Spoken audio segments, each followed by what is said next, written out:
तुम मिन आयातिल्लाह मौजुज़तुम मिन मौजज़ाते रसूलिल्लाह। इमाम अहमद रज़ा खान अलैहि रहमतु व रिज़वान अपने आका की नात पढ़ते हैं और इश्क़ व मोहब्बत के आलम में यूं अर्ज़ गुज़ार होते हैं, या रसूल अल्लाह सरवर कहूँ कि मालिको मौला कहूँ तुझे। सुभान अल्लाह, सुभान अल्लाह। या रसूल अल्लाह, आपको सरवर कहूँ, आपको सरदार कहूँ, आपको सरदारों का सरदार कहूँ। या रसूल अल्लाह, आपको मैं क्या कहूँ? सरवर कहूँ कि मालिको मौला कहूँ तुझे, और बाग़े खलील का गुल ज़ेबा कहूँ तुझे, ज़ेबा कहूँ तुझे। और तेरे तो ऐब वस्फ़े तनाही से हैं बरी, या रसूल अल्लाह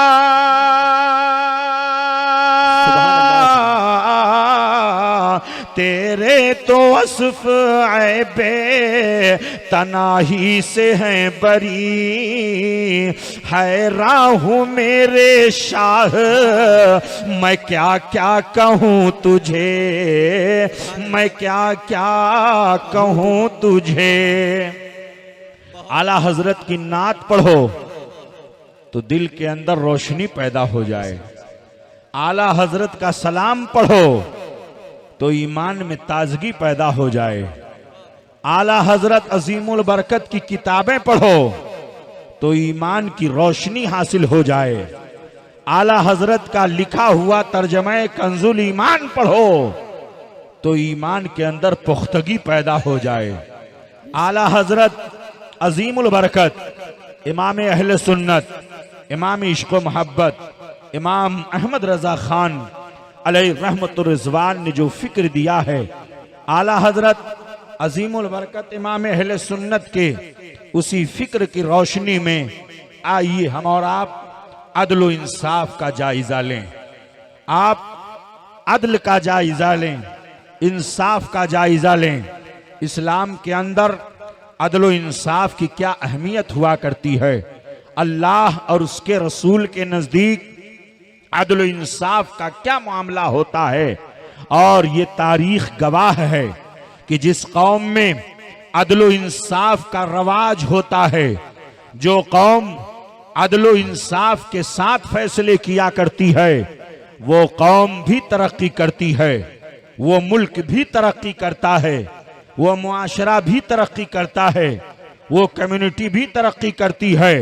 और जिस मुल्क के अंदर अदलिया का कोई कानून ना हो और जिस मुल्क के अंदर अदलिया बिक जाए, जिस मुआशरे के अंदर इंसाफ का खून हो, जिस मुआशरे के अंदर इंसाफ का जनाजा निकल जाए, तो वो मुल्क बदअमनी का शिकार हो जाता है, वो मुल्क बेचैनी का शिकार हो जाता है। आओ जरा देखो इस्लाम के अंदर अदल की अहमियत क्या है। जब एक घर का गार्जियन अपने घर वालों के दरमियान अदल नहीं करता है तो बगावत की चिंगारियां उभर जाती हैं। जब कौम का रहनुमा अपने कौम के दरमियान अदल व इंसाफ राइज नहीं करता है तो कौम के अंदर बगावत की चिंगारियां उभर जाया करती हैं। इसीलिए हजरत सैयदना अली इब्ने अबू तालिब रदियल्लाहु अन्हु फातिह खैबर दामादे पैगंबर हजरत अली रदियल्लाहु अन्हु फरमाते हैं, ऐ लोगो हुकूमतें कुफ्र के साथ तो चल सकती हैं मगर हुकूमतें कभी जुल्म के साथ नहीं चल सकती हैं। हुकूमत कभी जुल्म के साथ नहीं चल सकती है। ये हजरत अली रदियल्लाहु अन्हु फरमाते हैं। और कुरान में अल्लाह रब्बुल इज्जत इरशाद फरमाता है, इन्नल्लाह यअमुरु बिल अदल वल इहसान, बेशक अल्लाह अदल का हुक्म फरमाता है, एहसान का हुक्म फरमाता है। व इताइ ज़िल कुर्बा, और करीबी रिश्तेदारों को अता करने का हुक्म देता है। वयन्हा अनिल फहशाए वल मुनकर वल बगी, और अल्लाह मना फरमाता है बेहयाइयों से, अल्लाह मना फरमाता है बुराइयों से, अल्लाह रब्बुल इज्जत सरकशी और उद्वान से मना फरमाता है। आप गौर फरमाएं, यही आयत करीमा है जब अल्लाह के प्यारे हबीब सल्लल्लाहु अलैहि वसल्लम जब ये आयत करीमा तिलावत फरमाते हैं तो सामने इस्लाम का सबसे बड़ा दुश्मन वलीद इब्ने मुगीरा है। जब ये आयत करीमा अल्लाह के रसूल सल्लल्लाहु अलैहि वसल्लम बयान फरमाते हैं तो वलीद इब्ने मुगीरा ने जब इस आयत करीमा को सुना है तो उसने कहा, ए मोहम्मद, इसी आयत करीमा को जरा दोबारा पढ़ दीजिए, इसी आयत करीमा को जरा दोबारा पढ़ दीजिए।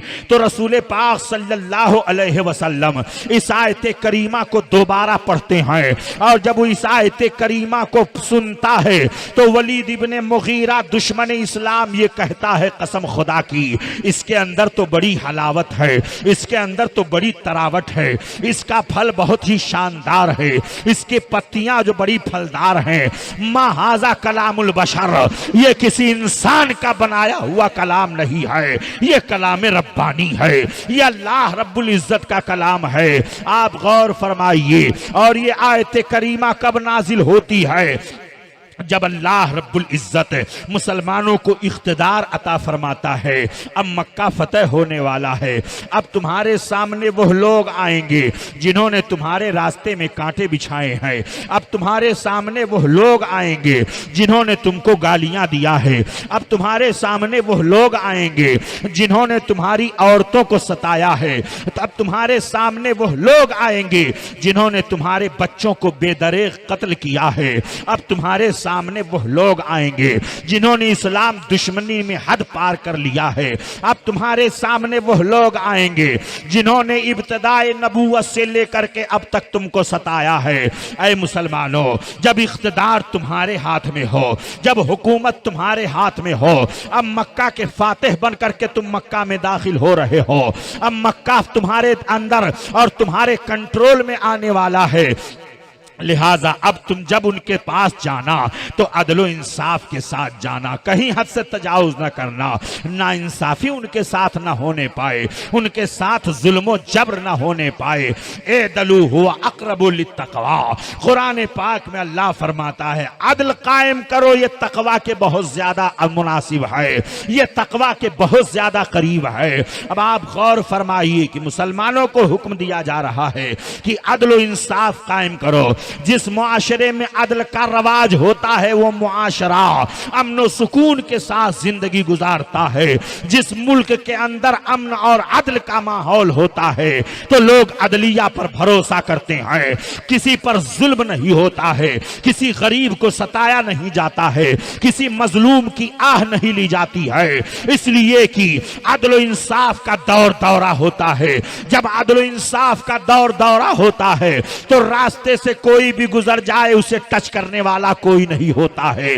जब अदल इंसाफ का दौर दौरा होता है तो चोरियां नहीं होती हैं, जब अदल इंसाफ का दौर दौरा होता है तो डकैती नहीं होती है, जब अदल इंसाफ का दौर दौरा होता है तो किसी की इस्मत तार तार नहीं की जाती है, जब अदल इंसाफ का दौर दौरा होता है तो मुआशरे में अमन होता है, मुल्क में सुकून होता है। जब अदल इंसाफ का दौर दौरा होता है तो सारे जालिम हुक्मरां की गर्दन झुकी हुई नजर आती है।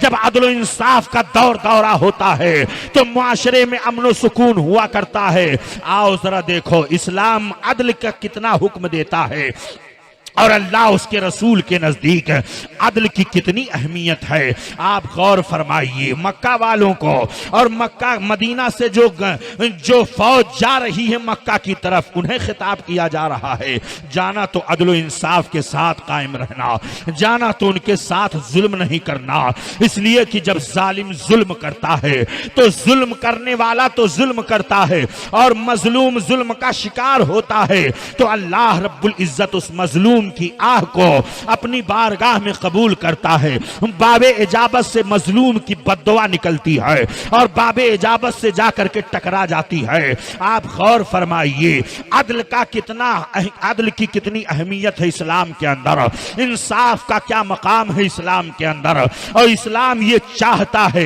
कि हर शख्स अपने माशरे में अदल इंसाफ करता हुआ नजर आए। घर का गार्जियन हो वो अपने घर वालों के दरमियान अदल इंसाफ करे, किसी मुल्क का वजीर आजम हो तो वो अपने मुल्क वालों के दरमियान अदल इंसाफ कायम करे, जो अरबाब इख्तिदार हो वो अपने मातहतों के दरमियान अदल इंसाफ कायम करें। हजरात जब अदल इंसाफ का मामला आता है तो अदल का लफ्ज बहुत छोटा है मगर उसके अंदर बहुत सारे मानी पिन्हा है, बहुत सारे रमूज व असरार पिन्हा है। आप जरा गौर फरमाइए, अगर शौहर बीवी के हुकूक नहीं अदा करता है तो वो बीवी के साथ अदल नहीं करता है।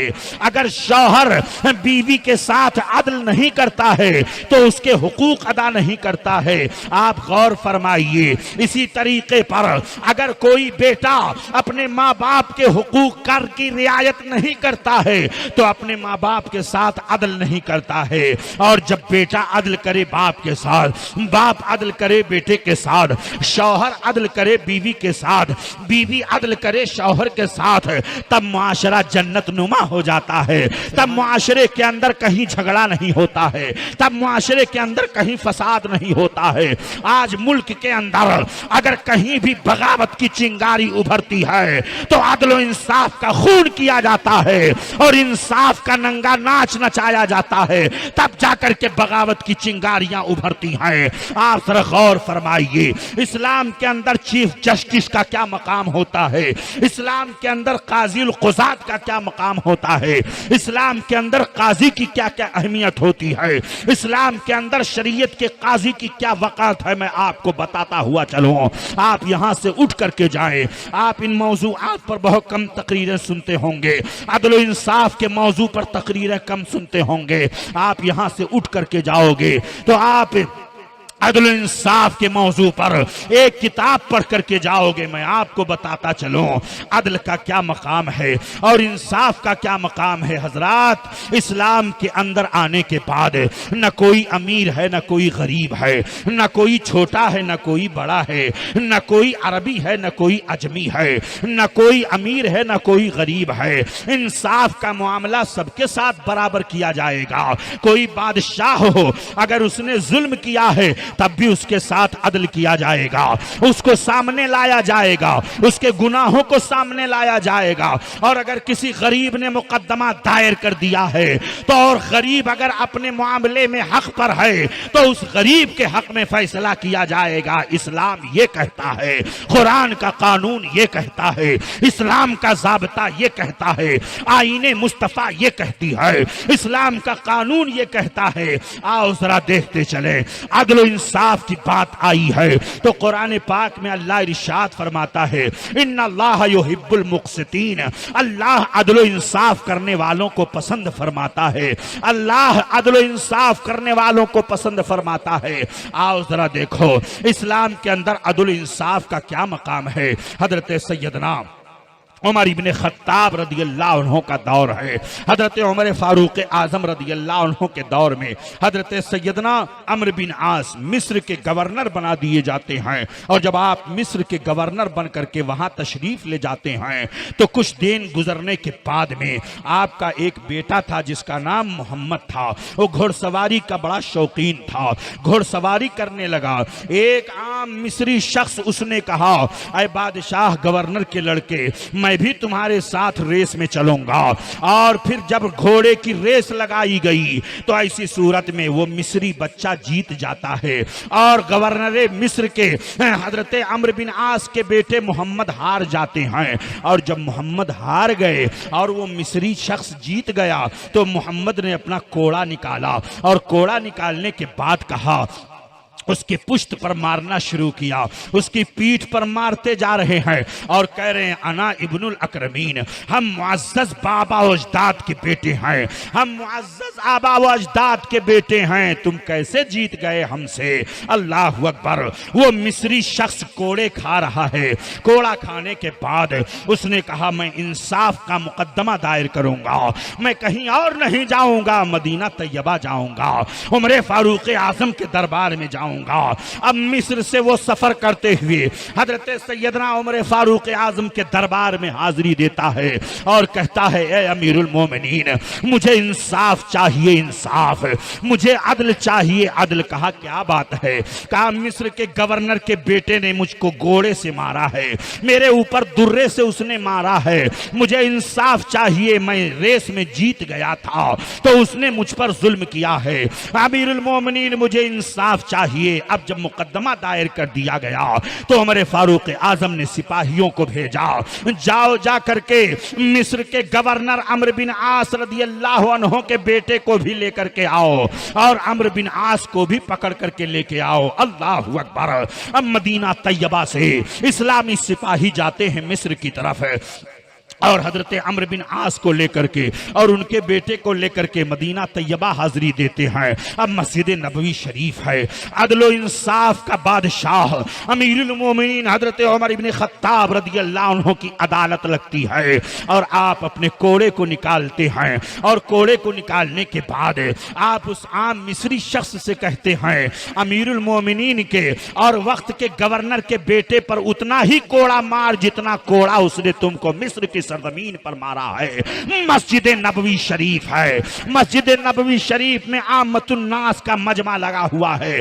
अम्र बिन आस मिस्र के गवर्नर हैं, वो भी एक तरफ देख रहे हैं। वो आम मिस्री शख्स अपने हाथ में कोड़ा लेता है और हजरत अम्र बिन आस के बेटे के पुश्त पर मारना शुरू करता है। जब वो मार रहा होता है तो हजरत उमर इब्न खत्ताब फरमाते हैं अरे आम मिस्री शख्स तू इसको और मार और मार और मार, और जितना कोड़ा उसने मारा है उतना ही कोड़ा तुम इसे मारना। हजरत अम्र बिन आस हैं, मिस्र के गवर्नर हैं, मगर निगाहों से देख रहे हैं, मजाले दम सदन नहीं है, कुछ बोलने की हिम्मत नहीं है। उमर इब्न खत्ताब एक तरफ हैं और अदल इंसाफ के आईन की हिफाजत हो रही है, मुस्तफा के कानून की हिफाजत हो रही है, इस्लाम के अहकाम की हिफाजत हो रही है। और आप फरमाते हैं इसी लड़के ने कहा था कि हम आबा व अजदाद के बेटे हैं, हम मुअज़्ज़ज़ आबा व अजदाद के बेटे हैं। तो अब जब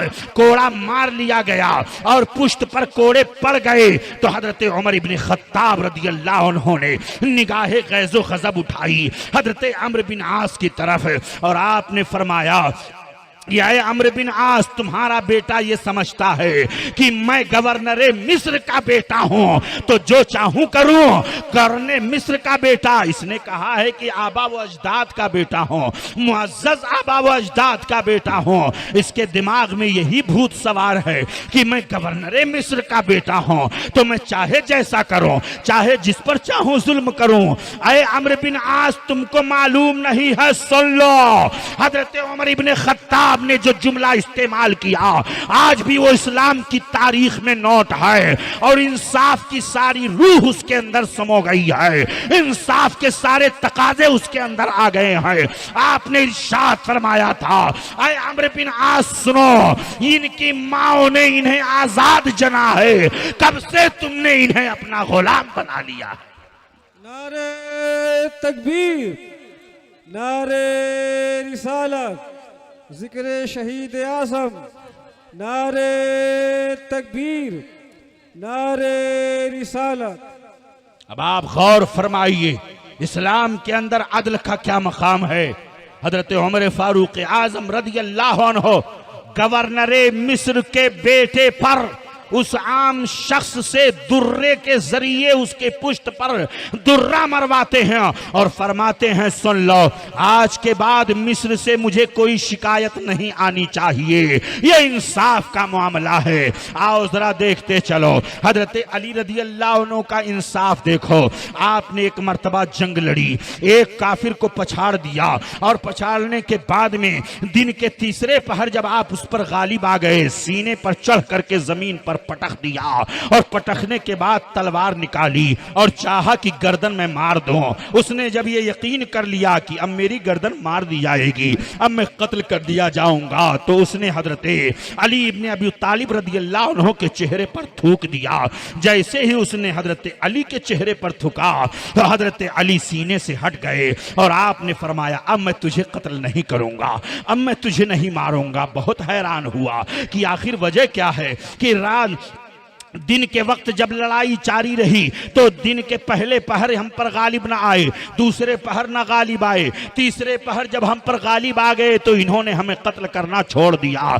तो आपने फरमाया सुन, मैं रसूलुल्लाह के दीन की हिफाजत के लिए, अल्लाह उसके रसूल के रजा और खुशनुदी के लिए मैं जंग लड़ रहा था, मैं अदल इंसाफ कायम कर रहा था, मैं अल्लाह उसके रसूल के लिए जंग लड़ रहा था। मैंने तुझे पछाड़ा अल्लाह उसके रसूल की रजा के लिए, तुझे जमीन पर पटका अल्लाह उसके रसूल की रजा के लिए, मैंने चाहा कि तेरी गर्दन मार दूं अल्लाह उसके रसूल की रजा के लिए। अब जब तूने मेरे चेहरे पर थूक दिया है तो अब मैं तुझे कत्ल नहीं करूंगा, इसलिए कि इसमें जाती इंतकाम दाखिल हो जाएगा। और जब मेरे महबूब ने कभी अपनी जात से कभी किसी का इंतकाम नहीं लिया है, तो जब आका ने कभी जाती इंतकाम नहीं लिया है तो गुलाम कैसे जाती इंतकाम ले सकता है। इतना कहना था। उसने कहा ऐ अली अब मैं पहचान गया कि इस्लाम सच्चा मजहब है, कलमा पढ़ाइए, इस्लाम में दाखिला ले लीजिए। कलमा पढ़ करके उस काफिर ने कलमे तैयबा पढ़ के दायरे इस्लाम में दाखिला ले लिया है। जब अदल कायम किया जाता है और अदल इंसाफ के साथ जिंदगी गुजारी जाती है तब इस्लाम की नशर इशाअत होती है, तब इस्लाम फैलता है। आज हमारे मुल्क के अंदर अदलिया का क्या माहौल है आप अच्छी तरह जानते हैं, प्रिंट मीडिया के जरिए आप पढ़ते होंगे। मेरे दोस्तों, चीफ जस्टिस का क्या मकाम होता है इस्लाम के अंदर, मैं वो आपको बताता चलूं। आओ जरा देखो, चीफ जस्टिस को मुकर्रर करने वाला बादशाह हुआ करता है। इस्लाम के अंदर भी यही कानून है, चीफ जस्टिस को मुकर्रर करने वाला बादशाह हुआ करता है। बादशाह मुकर्रर करता है कि अदल इंसाफ का सारा मामला आपके हाथ में है, अगर मैंने जुल्म किया है तो मुझ पर मुकदमा दायर किया जाए, इसलिए कि इस्लाम के अंदर अदल मसावात है। हजरत सैयदना उमर इब्ने खत्ताब रदी अल्लाह अन्हु के ज़माने में जब जबला इब्ने अहम गस्सानी, जो गस्सान का बहुत बड़ा बादशाह था, जब उसने इस्लाम कबूल कर लिया और इस्लाम कबूल करने के बाद काबा का हज करने के लिए आया है, हज करते करते तवाफ करते करते उसने अपना पांव, एक बद्दू भी तवाफ कर रहा था, बद्दू का पांव उस बादशाह की चादर पर पड़ गया, चादर थोड़ा खुल गई, उसके चेहरे पर गैज़ो गजब के आसार नमूदार हुए और जबला ने एक थप्पड़ रसीद कर दिया, नाक टूट गई, दोनों दांत निकल गए, खून जारी हो गए हरम के अंदर। उस बद्दू ने कहा ऐ जबला, मैं इंसाफ के लिए उमर फारूक आजम के दरवाजे को खटखटाऊंगा।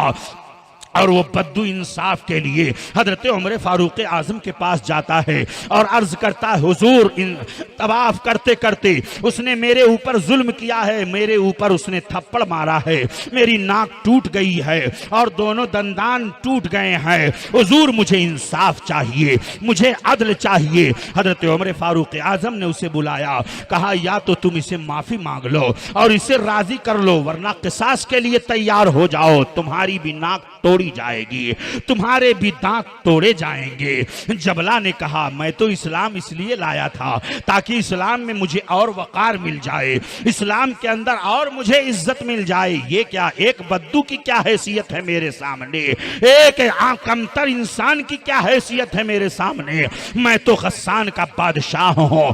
हजरत उमर फारूक आजम ने कहा नादानी की बात न कर, सुन, जब तक तू इस्लाम नहीं लाया था तब तक तेरा मामला अलग था। अब जब तू इस्लाम ले आया है तो इस्लाम के अंदर अमीर और गरीब में कोई फर्क नहीं है, इस्लाम के अंदर छोटे बड़े में कोई फर्क नहीं है, इस्लाम के अंदर शाहो गदा में कोई फर्क नहीं है। उसने मुकदमा दायर किया है, अब इंसाफ जरूर होगा। अगर तूने माफी नहीं मांगी तो ऐसी सूरत में तेरी नाक भी तोड़ी जाएगी। जबला ने कहा मुझे एक रात का मौका दे दीजिए।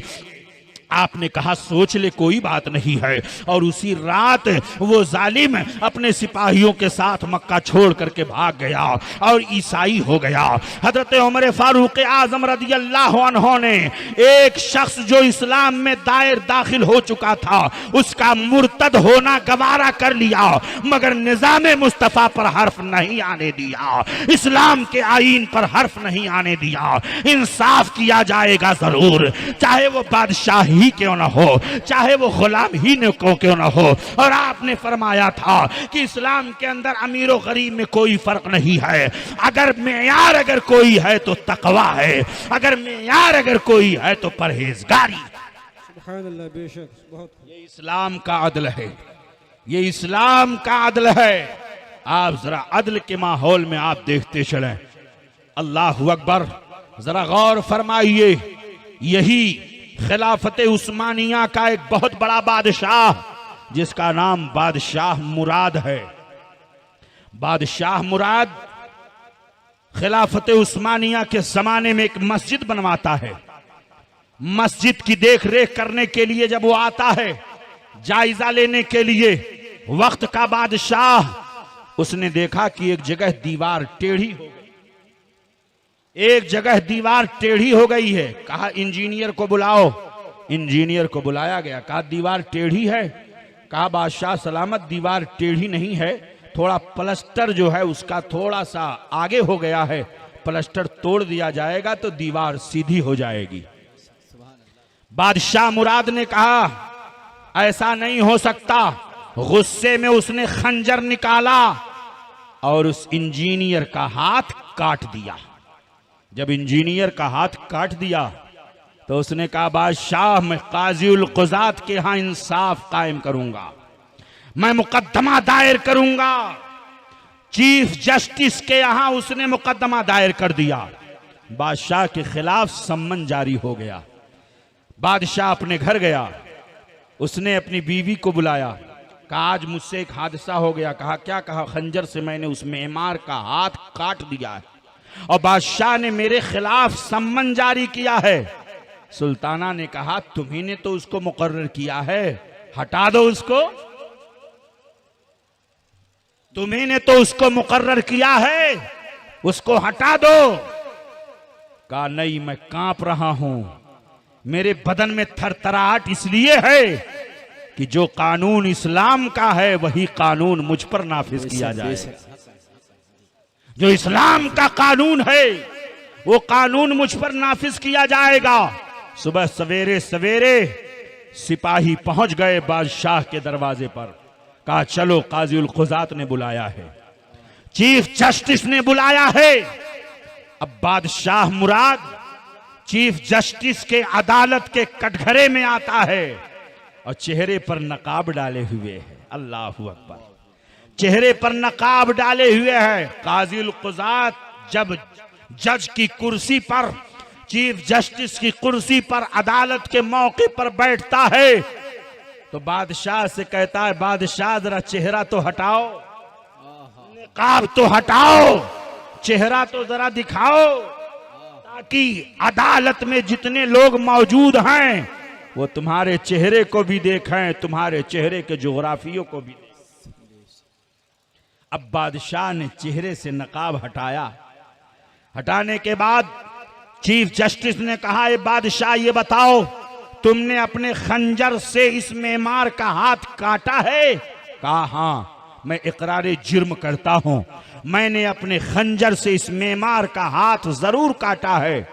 तब तक बादशाह ने कहा, जब ये जुमला कहा तो काजी उल कुज़ात ने कहा सुनो, अब इस्लाम में इसका बदला क़िसास है, क़िसास। बादशाह या तो इससे माफी मांग लो, ये तुमको माफ कर दे, और अगर माफ नहीं करता है तो जिस तरीके पर इसने तुमने इसका हाथ काटा है, मैं खंजर अपने हाथ से इसके हाथ में दूंगा। आज बादशाह तुम्हारा हाथ काटा जाएगा। अल्लाह अकबर। बादशाह मुराद ने अपना बायां हाथ निकाला काटने के लिए, तो चीफ जस्टिस ने कहा नहीं नहीं, तुम्हारा बायां हाथ नहीं काटा जाएगा, तुमने इसका दायां हाथ काटा है तो तुम्हारा दायां हाथ भी काटा ही जाएगा। सुभान अल्लाह, सुभान अल्लाह। बहुत ये इस्लाम का अदल है, बेशक ये इस्लाम का मुसावात है, ये इंसाफ है इस्लाम का। जो लोग इस्लाम के कानून पर एतराज करते हैं वो सुने कि इस्लाम अदल की कितनी अहमियत देता है, इस्लाम इंसाफ की कितनी अहमियत देता है। आओ जरा देखो, फिर जब बादशाह ने जल्लाद को हुक्म दिया कि सुल्तान मुराद के हाथ को काट लिया जाए, तो मेमार के दिल में रहम आ गया। उसने कहा काज़िल क़ुज़ात, चीफ जस्टिस, मुझे मालूम है कि मुझे इंसाफ मिल गया है, मुझे यकीन है मुझे इंसाफ मिल गया है, मेरी वजह से बादशाह का हाथ न काटा जाए।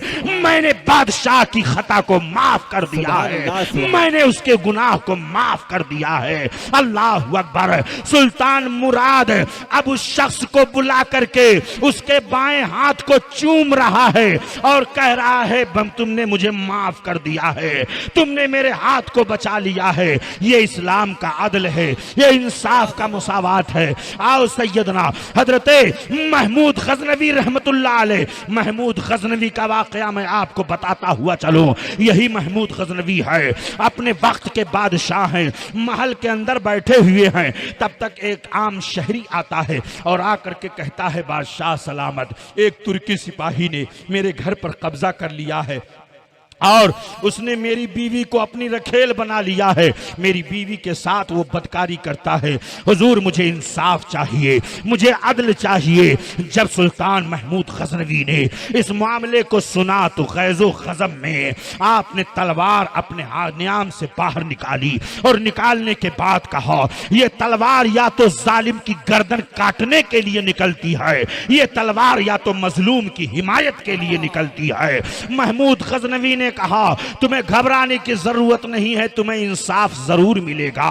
और कहा जब वो जालिम आ जाए और उस रात की तारीकी में तुम्हारे घर में घुसे तब मुझे खबर देना। अब 3 दिन के बाद में जब वो तुर्की सिपाही उसके घर में घुसता है और उसकी बीवी के साथ जिना करने की हालत में रहता है तो बादशाह को दौड़ते हुए जाकर के उसने खबर दिया। महमूद गजनवी ने सिपाहियों का दस्ता लिया और लेकर के उसके घर का मुहासरा कर लिया और मुहासरा करने के बाद जिनाकारी की हालत में जब उसे पकड़ लिया गया तो बादशाह ने तलवार निकाली और फरमाया कि इसको तो फौरन गर्दन मार देनी चाहिए, इसलिए कि ये जिना करते हुए पकड़ा गया है, ये बदकारी करते हुए पकड़ा गया है, ये बेहयाइयों में मुब्तला होते हुए पकड़ा गया है, ये तो गर्दन मारने के लिए है।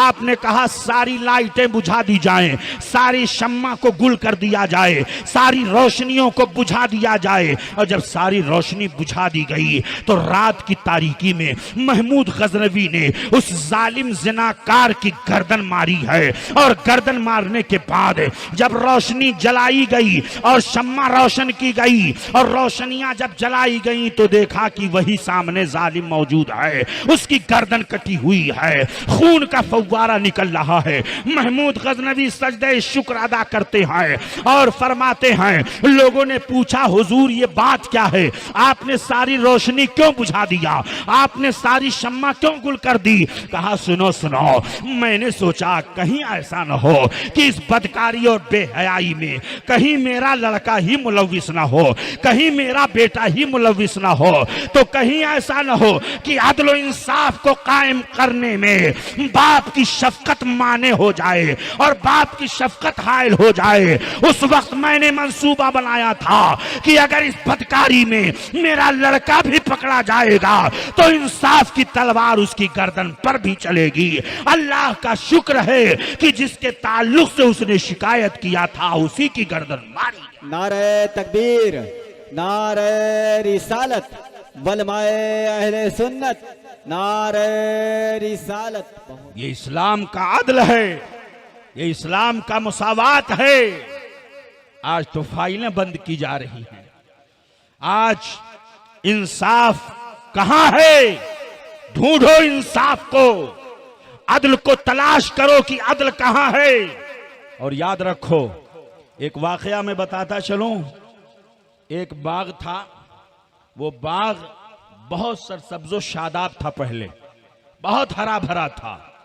एक मर्तबा तोता और तोती दोनों उड़ते हुए आए तो देखा कि बाग जो बड़ा सरसब्जो शादाब था, वो बाग वीरान हो चुका है, उजड़ गया है। न उसमें कोई कुमरी है, न उसमें कोई बुलबुल है, न कहीं चहचहाट है, न फूल है, न पत्तियां हैं। सारा बाग उजड़ गया है। तो तोता ने तोती से कहा, आखिर बात क्या है कि ये बाग इतना सरसब्जो शादाब था, उजड़ क्यों गया? तो तोती ने कहा, अरे जब से ये उल्लू आया है ना, जब से ये उल्लू आया है तब से ये बाग बिल्कुल उजड़ गया। उल्लू बगल में बैठा हुआ था। उसने कहा, नहीं नहीं नहीं, मेरे आने से ये नहीं हुआ, मेरे आने से ये बाग नहीं उजड़ा है, मामला कुछ और है। कहा क्या? कहा देख नहीं रही हो, हर तरफ जुल्म और बर्बरियत का दौर दौरा है। तुमको मालूम नहीं कि यहां अदलो इंसाफ का खून हो रहा है? कहा मुझे यकीन नहीं है तुम्हारी बातों पर। कहा अच्छा यकीन नहीं है तो चलो रिहर्सल करके बता देता हूं, एक तजर्बे की दुनिया में लेकर के तुम्हें बता देता हूं। कहा क्या? कहा सुनो, मैं उल्लू हूं और ये तुम्हारी बीवी तोती है। मैं मुकदमा दायर करूंगा कि ये तोती मेरी बीवी है। मैं मुकदमा दायर करूंगा कि ये तोती मेरी बीवी है और तोता ने इसको अपहरण कर लिया है, इसका इगवा कर लिया है। उल्लू ने मुकदमा दायर कर दिया। दलाइल शवाहिद से उल्लू ने यह बात साबित कर दी कि तोती ये तोता की बीवी नहीं है, ये मेरी बीवी है। और तोता ने इसको अपहरण कर लिया था, इसका उसने इगवा कर लिया था।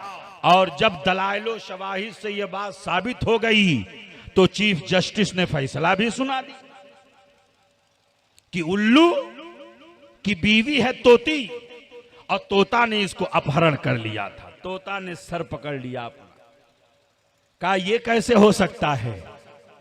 एक जिन्स की शादी दूसरे जिन्स से हो सकती है, तोती की शादी तोता से हो सकती है, अरे तोती की शादी उल्लू से कैसी हो सकती है? याद लो इंसाफ का खून है, याद लो इंसाफ का खून है। उल्लू ने कहा देखा, ये मेरे आने की वजह से ये चमन बर्बाद नहीं हुआ है, ये गुलिस्तां जो बर्बाद हुआ है, इस गुलिस्तां के बर्बादी के पीछे नाइंसाफी और जुल्म जबर का माहौल है। यहाँ के बादशाह जालिम है, इसलिए ये सारा चमन तबाह हो चुका है, सारा चमन वीरान। हज़रात ये अदल का मामला है, इंसाफ का मामला है। आओ जरा देखो, अदल इंसाफ की बड़ी अहमियत है इस्लाम के अंदर। कुरान पाक में अल्लाह रब्बुल इज्जत फरमाता है, इन्नल्लाह यामुरु बिल अदल वल इहसान। और यह आयत करीमा इतनी जामे है कि रईसुल मुफस्सिरीन हजरत अब्दुल्लाह इब्ने अब्बास फरमाते हैं, लोगों जितनी नेकियों को करने का हुक्म इस्लाम ने दिया है वो सारी नेकियां इसी आयत करीमा में जमा हो गई हैं। इन्नल्लाह यामुरु बिल अदल वल इहसान व इताइ ज़िल कुर्बा व यन्हा अनिल फहशाइ वल मुनकरि वल बग़य। और जितने गुनाहों से इस्लाम ने मना किया है वो सारे गुनाहों से बचने का तरीका इसके अंदर बता दिया गया। इतनी जामे है, इसीलिए जुमा में हर खतीब मिंबरे रसूल से ऐलान करता है, ए दलू इबादल्लाह इन्नल्लाह यामुरु बिल अदल वल इहसान। ऐ अल्लाह के बंदो, अदल किया करो, इंसाफ किया करो। इंसाफ का तराजू हमेशा कायम रखो, अदल और इंसाफ के साथ कायम काम किया करो, किसी के साथ जुल्म न किया करो, किसी के साथ बर्बरियत न किया करो। ये आयत करीमा इतनी जामे है, इतनी जामे है कि हर जुमा के खुतबे में खतीब अपने मिंबर रसूल से इसका ऐलान। सुभान अल्लाह। ये इस्लाम का अदल है, ये इस्लाम का मुसावात है। अल्लाह रब्बुल इज्जत हमारे मुल्क की हिफाजत फरमाए। और आप जरा देखो, हजरते उमर इब्ने खत्ताब रदी अल्लाह अन्हु एक मर्तबा चीफ जस्टिस के यहां गए, क्योंकि बादशाह जब सामने रहता है ना तो चीफ जस्टिस को फैसला सुनाते हुए भी कुछ सोच समझ करके फैसला सुनाना होता है, प्रेशर उस पर होता है। इसीलिए इस्लाम का कानून यह है कि जो चीफ जस्टिस हो इस्लाम का, उसके ऊपर ना बादशाह का कानून होता है, ना उसके ऊपर बादशाह का प्रेशर रहता है, ना उसके ऊपर किसी साहूकार का प्रेशर रहता है। वो अदल के साथ और इंसाफ कायम करे, उसे मुकम्मल छूट इस्लाम देता है। सुभान अल्लाह। उसे इस्लाम मुकम्मल छूट देता है। वो काज़ीउल क़ुज़ात होता है, वो चीफ जस्टिस होता है।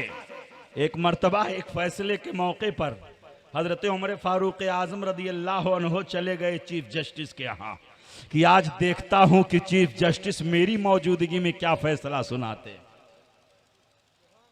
क्या फैसला सुनाते हैं। तो चीफ जस्टिस ने इस्लामी कानून के दायरे में और दलाइल और शवाहिद से आपने बिल्कुल सही और सटीक फैसला सुनाया। तो हजरत उमर फारूक आजम रदी अल्लाह अन्हु सजदे शुक्र अदा करते हैं और रब की बारगाह में दुआ करते हैं, मेरे परवरदिगार तूने मुझे तौफीक दी है कि मैं